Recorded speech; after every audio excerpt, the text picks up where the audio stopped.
اسلام میں قرآن پاک پڑھانے کی اجرت لینا جائز ہے یا ناجائز ہے؟ اکثر لوگ جب اکیڈمی کے واسطے سے ہم سے رابطہ کرتے ہیں تو کہتے ہیں کہ اسلام میں قرآن پاک پڑھانے کی اجرت لینا جائز نہیں ہے۔ میرے ساتھ موجود ہیں مفتی شاہ ملک صاحب۔ تو آئیں ان سے پوچھتے ہیں کہ اسلام میں قرآن پاک پڑھانے کی اجرت لینا کیسا ہے، جائز ہے یا ناجائز ہے؟ تو مفتی صاحب کائنڈلی ہمیں اسلام کی روح سے گائیڈ کیجیے گا اس بارے میں۔ بسم اللہ الرحمن الرحیم۔ دیکھیں یہ جو قرآن مجید پڑھانے کی اجرت ہے یا اسی طرح نماز پڑھانا یا اذان وغیرہ دینا،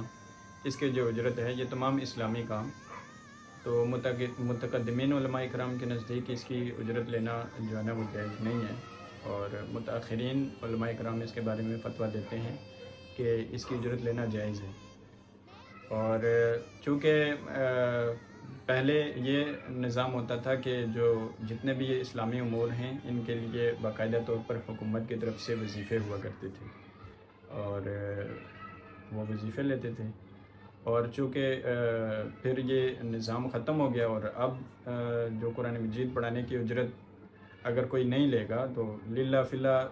بہت سے لوگ کرتے ہیں، لیکن پھر بھی اس کی ضرورت پڑتی ہے، تو اس کی بنا پر متاخرین علماء کرام نے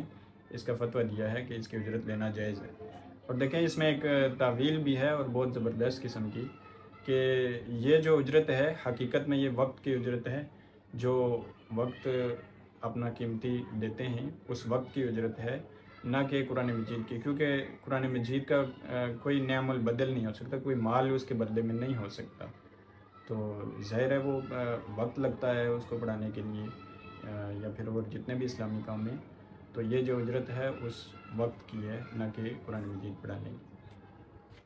اسلامی شاعر میں آپ کوئی چیز بھی دیکھ لیں، اگر جیسا کہ مسجد بن رہی ہے تو مسجد کیا وہاں پہ مصری مزدور جو کام کریں گے یا ٹھیکیدار وغیرہ انجینئر کام کریں گے تو کیا وہ فری میں پڑھائیں گے؟ کیا وہ فری میں وہاں پہ کام کرتے ہیں؟ نہیں کرتے۔ قرآن مجید چھپتا ہے، بڑی بڑی کمپنیاں چھاپتی ہیں وہاں پہ، تو ظاہر سی بات ہے وہ پرنٹنگ کے پیسے ہوتے ہیں سارے، وہ بھی اپنا جو ہے نا وہ چارج کرتے ہیں، تو ہماری معمولی سی فیس ہوتی ہے، ظاہر سی بات ہے ٹیچر حضرات جو ہوتے ہیں، میں خود پڑھاتا ہوں، مفتی صاحب بھی ماشاءاللہ پڑھاتے ہیں، تو ہمارا وہاں پہ ٹائم لگتا ہے، ہم اپنا ٹائم دیتے ہیں قیمتی، ہمارا اتنا ایکسپیرینس ہوتا ہے تو اس کی ہم ضرور فیس لیتے ہیں۔